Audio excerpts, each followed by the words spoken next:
ya khaliq ya mubdi'u ya khaliq ya mubdi'u ya khaliq ya hafizu ya nasiru ya wakilu ya Allah ya hafizu ya nasiru ya wakilu ya Allah ya hafizu ya nasiru ya wakilu.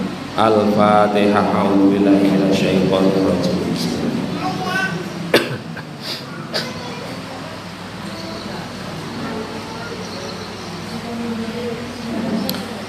Bismillahirrahmanirrahim. Ma yalfizu min qaulin illa ladaihi raqibun atid. Al-ayah sadaqallahul azim wa sadaqa rasuluhul karim. Quran surat Qaf ayat 18. Ibu-ibu jamaah sekalian, surat Qaf ayat 18 ini tadi kalau diterjemahkan kurang lebihnya begini: tidaklah suatu ucapan yang telah terlafalkan kecuali di sisinya ada malaikat raqib dan atid. Ini Quran surat Qaf ayat 18. Nah, ibu-ibu, maksud dari ayat ini adalah informasi dari Allah bahwasanya setiap kata-kata walaupun hanya satu huruf itu pasti dicatat dan dimintai pertanggungjawaban. Ibu-ibu jamaah Al-Istiqomah ingkang kula mulyakaken, salah satu nikmat besar pemberian Allah untuk manusia itu adalah nikmatnya lisan. Lisan itu lidah. Kalau berbicara tentang bentuk fisiknya, lidah itu bisa dikenali, ciri-cirine lidah ini dapat dikenali dengan dua hal. Satu, lidah itu bentuknya kecil mungil. Yang kedua, lidah itu dikenal organ tubuh yang tidak ada tulangnya, atau lidah tak bertulang. Jadi bentuknya lidah itu kecil, dua, tidak bertulang. Saking kecilnya, Bu, kadang-kadang orang berbicara dengan ngobrol dengan lawan bicara, ilate iki ra ketok lek ngobrol iki. Saking cilike lidah itu tadi. Tak bertulang ki ya maksudnya lentur. Tapi meskipun lidah itu kecil, dia lembek, tak bertulang, sesungguhnya dari seluruh organ tubuh manusia yang paling banyak kerjanya dibandingkan organ tubuh yang lain itu ya lidah atau lisan. Jadi lek pomo dihitung-hitung awake menungso kabeh ini yang kerjanya paling banyak itu ya lidah. Ngobrol, kok leren ngobrol nyamil apa ngono, mangan apa engko leren mangan ngobrol neh. Ini paling banyak kerjanya itu lidah dari tubuh manusia ini. Kaki itu tugasnya cuman berjalan, paling karo nyepak melayu gur kuwi tok. Napa melih? Tangan kuwi paling fungsine ya nyekel, nyentuh, bawa. Telinga itu mendengar, mata melihat, hidung mencium aroma-aroma. Tapi kalau lisan, walah, jangkauan kaki itu terbatas, cepet capek. Napa melih? Tangan ya cepet capek. Tapi kalau lisan itu jangkauannya tidak terbatas dan nggak ada capeknya lisan itu. Kadang kerja lisan ini suatu tempo ya ngomongne dakwah, ngomongne agama. Kadang-kadang bahas bisnis, kadang-kadang bahas politik. Engko rada suwe titik ngono bahas rumah tangga orang lain, bahas apa kepribadian orang lain. Lah wis tekon dindilah. Maka karena banyaknya pekerjaan lisan ini, para ulama itu menyimpulkan lisan itu punya potensi dua. Potensi ini apa? Potensi pertama, satu, pahalanya numpuk-numpuk. Yang kedua, dengan lisan dosane ya iso numpuk-numpuk. Lah piye ra tau leren tok lisan iki. Wong iki kadang lek kadung ngobrol wong 10 ngumpul melingker ngono kaya angka O ngono kuwi. 2 jam iki kayane ra krasa. Lha lah kok wis payah meneh. Saking nikmate ra krasa. Tapi lek sikil kon mlaku 2 jam ya kelenger lah ngono lho. Tangan kon nyangking 2 jam ra kuat, tapi lek lisan lah kan ngobrol wis pokok rampung masak wis njagong ngene kancane ngumpul ngono lah ngantek beduk zuhur ya betah wae ngono.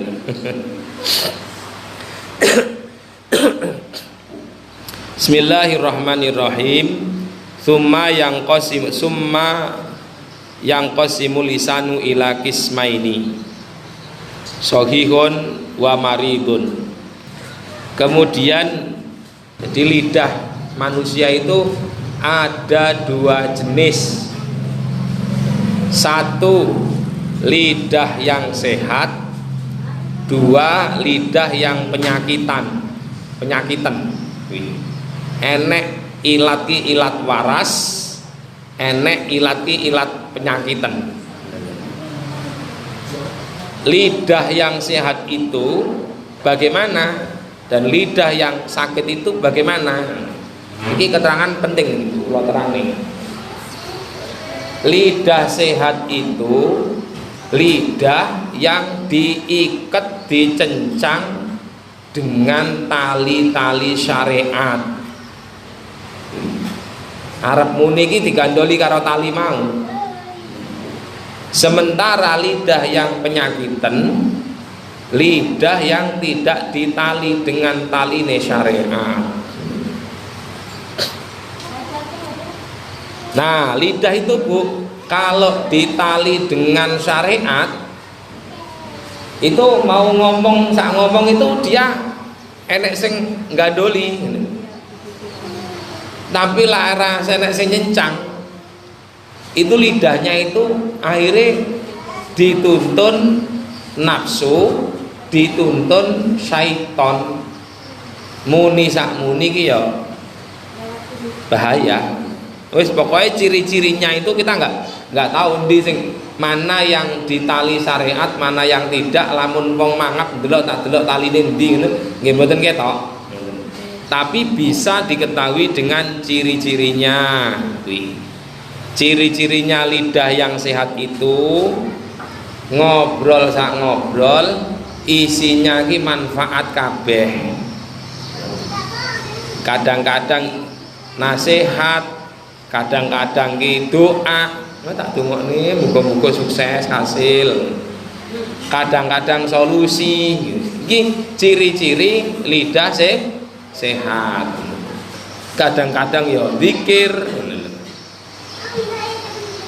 Lah tapi kalau lidah yang sakit kuwi ngobrol sak ngobrol iki dosa tok dadine. Engko kadang-kadang ki ya gibah, ngerasani orang, ngerasani meleset mitnah wong, ngelek-ngelek wong, adu domba dan lain-lain. Lah padahal kalau di ayat yang pertama tadi ma yalfidhu min qaulin illa ladaihi raqibun atid, tidaklah satu lafal dari lisan ini yang keluar kecuali dicatat oleh malaikat raqib dan atid. Nah niki hati-hati pokoknya lek lidah sakit iki pokoknya wis muni sak muni iki enggak enek apike. Ngono lho. Musim udan ngono kuwi ya dipaido. Mak piek ngono kuwi lambene iki. Lah iya. Udan lha wingi lho baru udan urung garing wis udan neh ngono. Engko panas ngono kuwi ya muni nek mak piek. Lah iya. Panas sekesuk nganti awan ora enek lerene.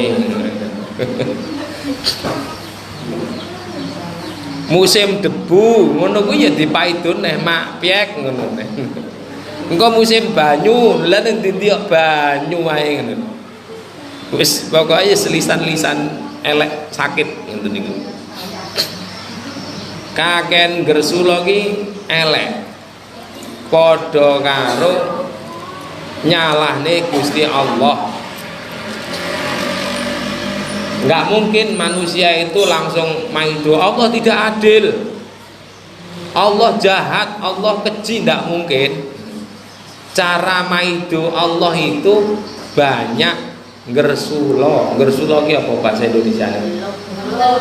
Banyak mengeluh, banyak berkeluh kesah. Apa aja yang terjadi di dunia ini disalahne kabeh. Udan salah, panas salah, okeh banyu salah, okeh debu salah. Iki padha karo muni ngene, Gusti Allah ki jane iki iso ora to lek ngatur alam iki muni ngono. Wih, dadi lisan elek. Naudzubillahi min dari alamatul lisanil marid, ciri-ciri lisan penyakitan. 1. Al kalamu mala yaknihi, kalau bicara sia-sia, ngobrol sang ngobrol ki ra enek untunge. Nggo ciri-ciri lisan sing sakit niku, obrolannya itu enggak ada manfaatnya blas. Misal ada orang Senin Kemis itu ya hari-hari umat muslim seneng mengerjakan ibadah puasa. Tekoni wis ngerti dek iki ramangan, ora ngombe, tekoni. Mbak sampean poso apa ora? Wis meneng ae ngono kuwi jane iki krungu. Digur didelok tok terus meneng ngono kuwi maksude biar enggak pamer ngono lho. Meneng ae. Ngono kuwi jek ditekoni neh sampean poso ora to? Nanti tinggal ngalih melaku ngono ditutne nembune sampean ki ditekoni ki poso apa ora to sampean piye ngene. Sampean piye coba lek jawab ngono kuwi? Arep muni, iya no aku poso piye to? Ngono kan kayane pamer ngono lho. Arep meneng ae kok sing tekok ra paham-paham, pangga ngetutne ae. Gimana Bu kalau jenengan ditanya gitu? Jadi ini ibu-ibu, pertanyaan-pertanyaan terkait ibadah orang lain itu enggak penting. Bu sampean pun khatam Quran ini berapa kali? Napa kok ditekokne ngono lho? Enggak penting ngono lho ya. Wis pokoke wis baca Quran malah. Kuwi. Jadi tapi kalau puasa tadi Bu, ya puasa itu kan ada puasa wajib, ada puasa sunnah. Kalau puasa wajib kayak Ramadan itu dipamerne rapopo. Tapi kalau puasa sunnah bagusnya disumputin. Gimana cara jenengan supaya orang lain itu nggak tahu? Karena semakin dirahasiakan Allah itu semakin menerimanya. Ini rumus ibadah sunnah apa aja loh Bu? Semakin jenengan nyumput nih hanya aku dan Allah, Allah semakin sayang. Nah sing repot iki lek enek wong kenyih gampang tekak-tekok ngono ki lho. Kenyih ki apa kenyih ki ya kenyih ngono lho. Apa bahasa Indonesia nek wong kenyih ki? Gampang tekak-tekok ngono ki. Mbak, dina iki sampean poso apa ora? Bolak-balik tekak-tekok ngono ki.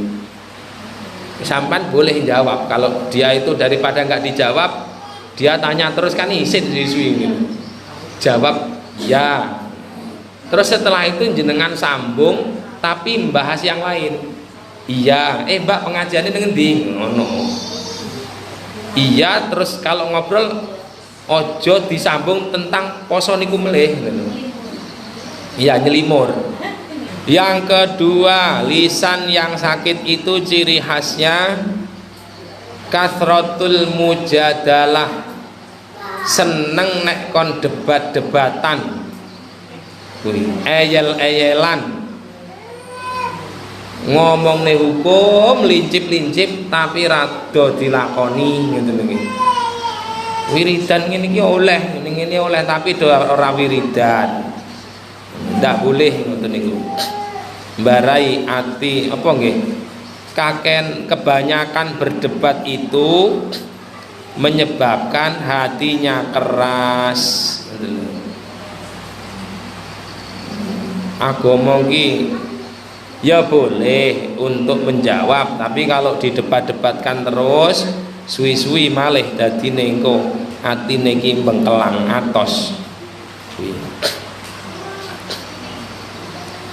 Yang keempat, yang ketiga, ciri-cirinya lisan yang sakit itu kasratus syuhriyah, banyak meremehkan orang lain. Wih, apa nggih?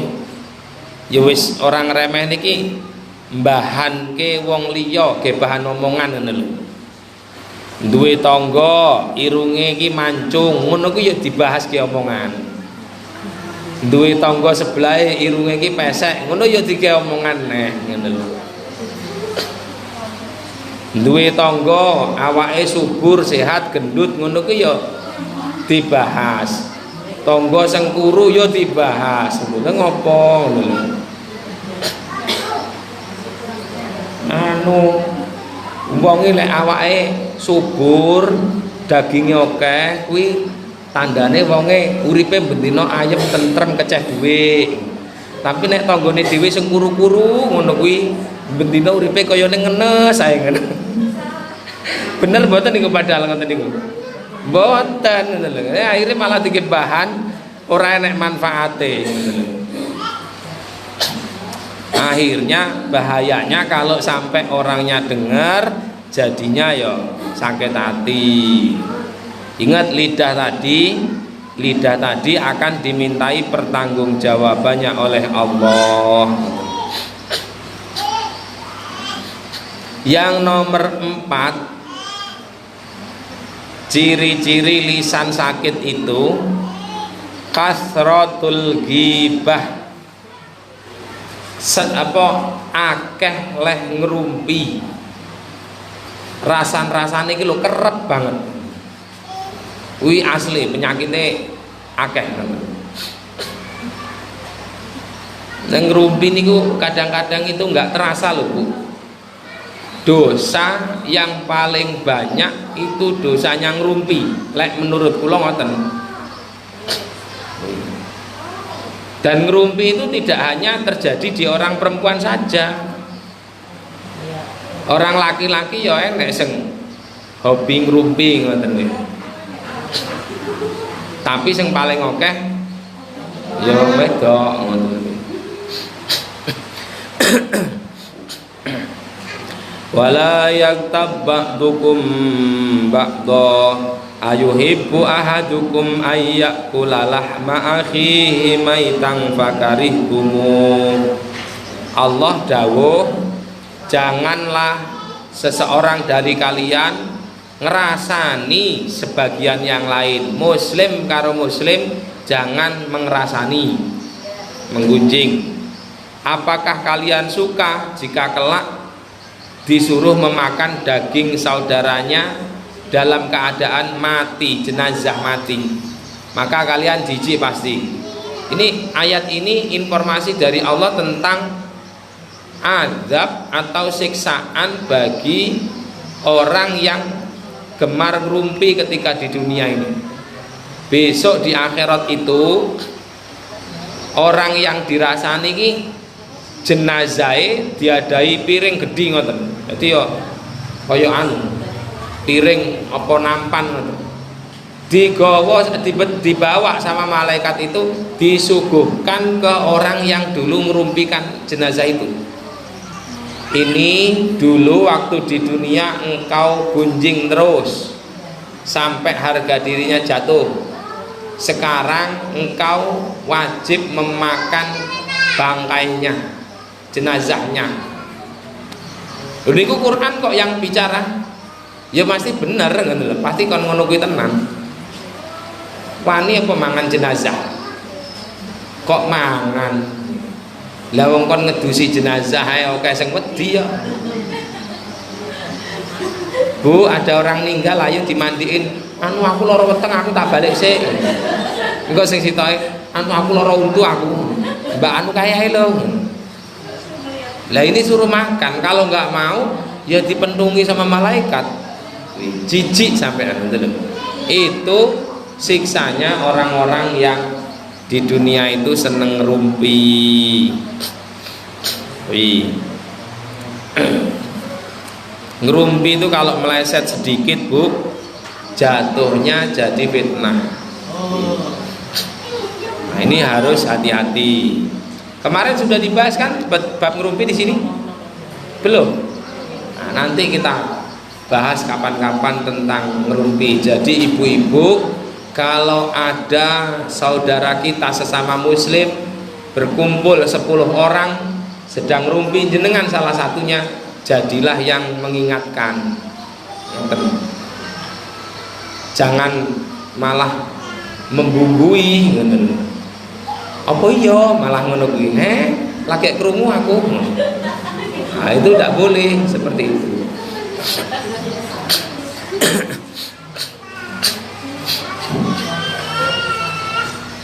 Bu, kalau misalnya jenengan nggak ikut ngerumpi, duduk di kumpulan itu nggak ikut ngerumpi, tapi menikmati dengernya tok ngono kuwi.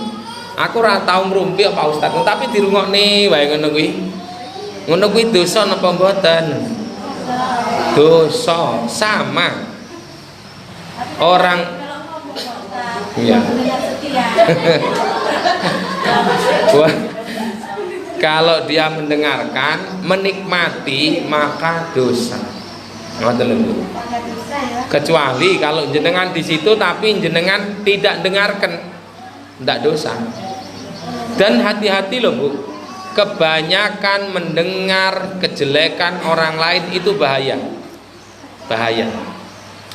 Satu, jenengan itu akhirnya kurang hormat kepada orang itu. Jenengan kok enek wong ngrasani kula teng jenengan terus ngomongi ngeten. Jenengan suwi-suwi kalih kula nggih mboten anu blas. Ngoten. Itu bahayanya. Yang kedua, kan lisan itu, mulut itu butuh makan, telinga itu ya butuh makan. Lah bedanya makanan mulut itu makanan yang hakiki kayak terong, sambal terasi, pete, jengkol itu makanan mulut. Tapi kalau makanannya telinga itu ya berita-berita informasi itu.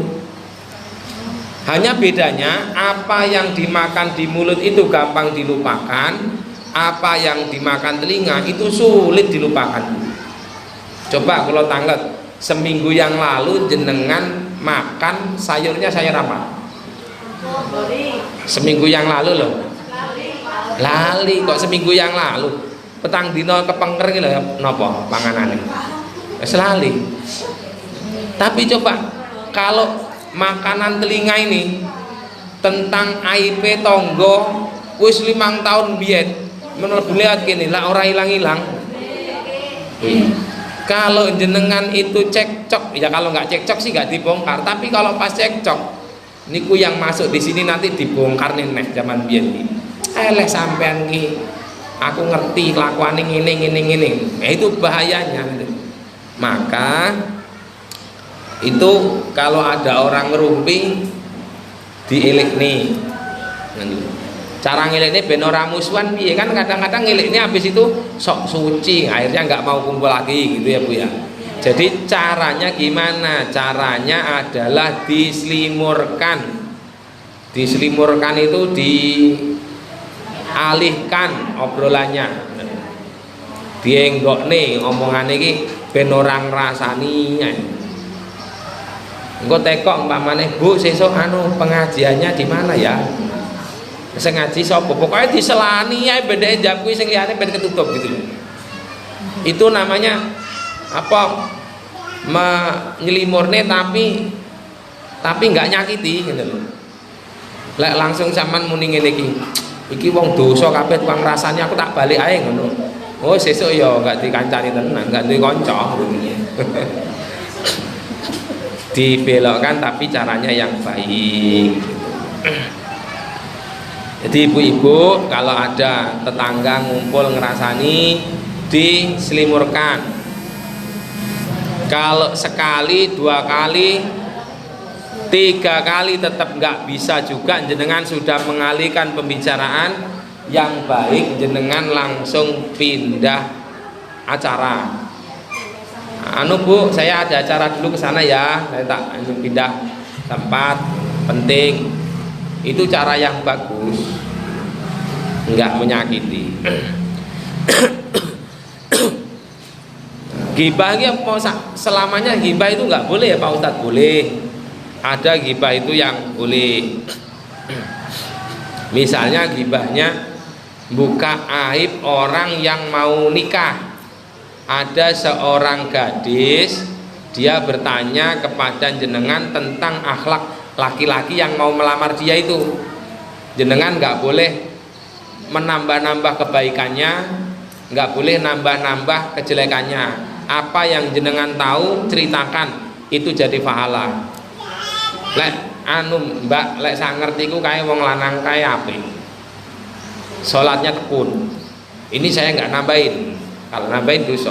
Pernikahan itu berjalan banyak masalah, jenengan tetap mikulin. Jadi ceritakan apa adanya, itu jadi pahala. Jadi yang ngerasani yang tidak dosa itu ngerasani orang bertanya untuk keperluan nikah tentang akhlak wanita itu. Anu Mas, lek sak ngertiku ki sak kae elek kae, cawe itu kae elek. Ya sapa enek memang begitu. Gitu.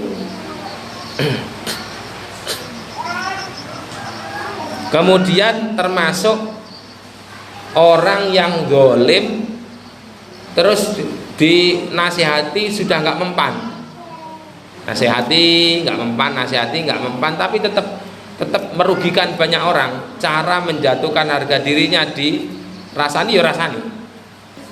Nah, jadi ibu-ibu, sekarang kembali lagi ke tema kita. Kan judulnya apa tadi Bu ya? Lisan. Pertanyaannya adalah, Pak Ustadz, supaya lisan kita itu sehat, ada tali-tali syariat yang nyantol di sini. Ini caranya gimana Pak Ustadz? Tukune iki nang endi? Ini gratis Bu. Kuncinya adalah sering datang di majelis taklim. Kalau jenengan rajin ngaji di majelis taklim, dengan sendirinya lisannya itu akan ada talinya. Ngene lho. Ya wis ngene iki kan kaya ngaji ngeten iki, ya kalau 100% mlebu ki ya ora iso lah. Wong akhir zaman kok. Tapi kan paling enggak ya 5%, 10% kan tetap ada yang masuk gitu loh. Nah, jadi ngaji, kuncinya ya ngaji seperti itu. Itu saja ibu-ibu, mungkin ada yang mau ditanyakan, masih ada waktu 9 menit.